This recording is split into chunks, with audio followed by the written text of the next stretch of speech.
बच्चों से, परिवार के लोगों से मिलना जरूरी नहीं समझते। किसकी जिम्मेदारी बनती है भैया अगर आपके प्रदेश में घटना घटी और आपके शासन प्रशासन के निकम्मे लापरवाही रवैये की वजह से ये घटना घटी है? जिम्मेदार कौन है? और इसको मैं मौत नहीं बोलूंगा, ये निधन नहीं है, हत्या है ये। और इस हत्या को करवाने वाले हत्यारे कौन हैं, ये जवाबदेही तय करने का समय है। क्या शासन प्रशासन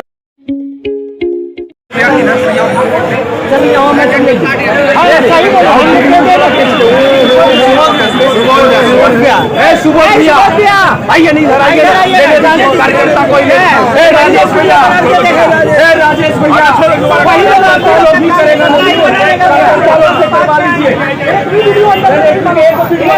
एक भी वीडियो नहीं बन पाया, हम लोग बाहर ही रह गए हैं। करवा लीजिए कार्यकर्ता से, करते करेगा सब चीज। कहाँ से आप आएंगे? सारा कार्यकर्ता आप लोग का है।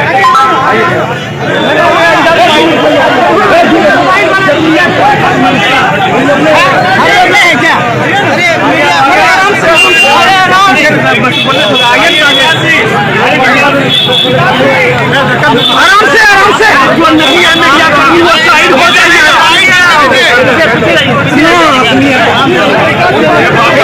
संतोष जी, पैसे नहीं ले पाइएगा, कोई नहीं ले पाइएगा। दो आदमी आईडी पकड़िए, आईडी पकड़वाइए।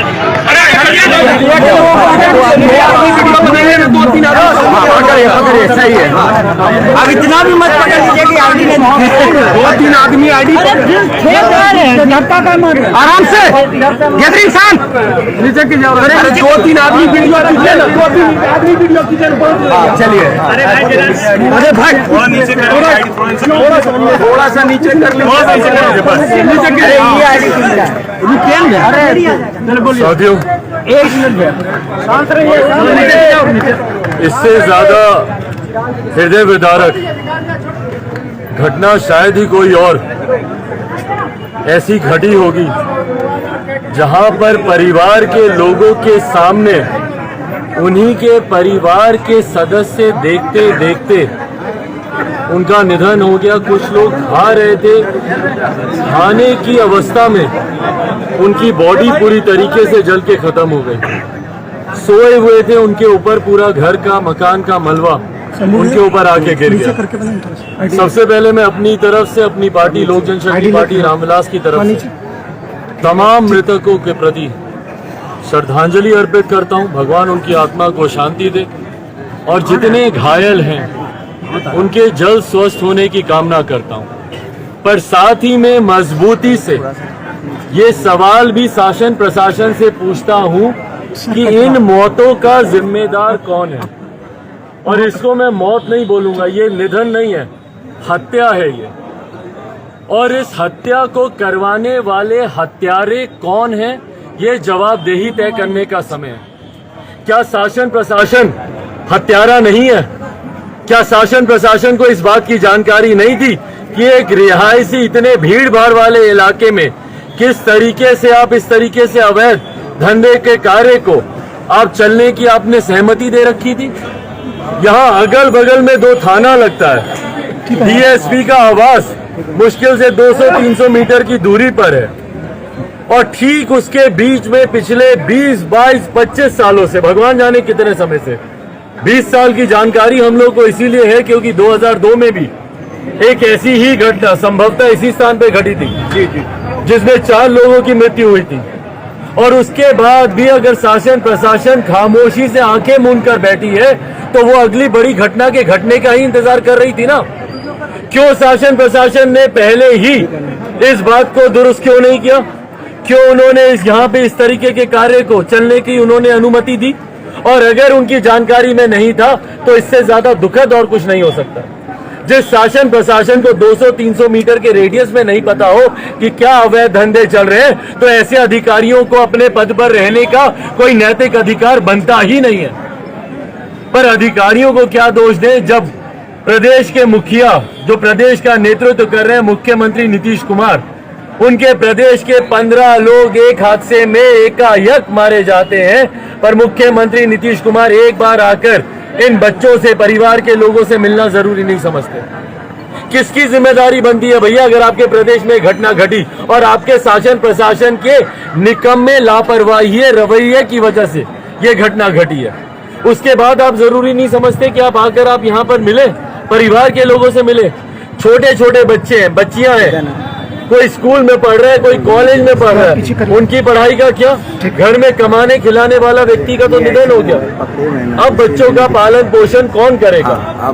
और लापरवाही का, या मैं इसको अहंकार बोलूंगा, अहंकार की हद देखिए कि इन लोगों के रहने खाने की व्यवस्था तक शासन प्रशासन करना जरूरी नहीं समझता है। भाई हम ही लोगों की जेब से शासन किसका पैसा लेता है भैया? हम ही लोग टैक्स भरते हैं ना, यही लोग टैक्स भरते हैं।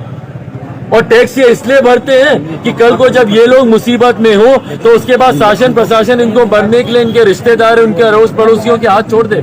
क्या आप जियो मरो, हमको कोई लेना देना नहीं। राशन के नाम पर 1 बोरी चावल, 1 बोरी गेहूं, भाई चूल्हा कहाँ जलाएंगे बताइए ना? जो कच्चा गेहूं चावल आपने पकड़ा दिया वो जला के उसको पकाएंगे कहाँ? चूल्हा कहाँ जलेगा? घर तो उड़ गया पूरा। और जो बाकी जो खंडर मौजूद है वो कब वो धराशायी हो जाए किसी को इसका कुछ नहीं पता। और उसके बाद अभी जब मैंने डीएम साहब से मैंने जब बातचीत की तो वो आधार बना रहे हैं कि भाई कोई मापदंड नहीं है।